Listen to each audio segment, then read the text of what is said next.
Hello guys. Ito muna ang coffee ni Nori. Choco coffee. Isa pong herbal coffee po to.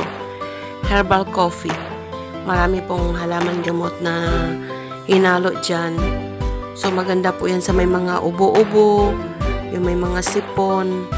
Yan, medyo maanghang po siya. Kumbaga yung para siyang lasa ng salabat, pero magkaiba sila ng salabat. Ayan.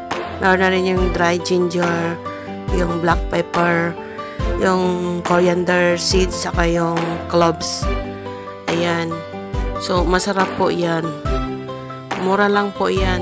Ito po ay product ng Indian. So, Choco coffee. Napakaganda po, lalo na sa may mga ubo, sipon.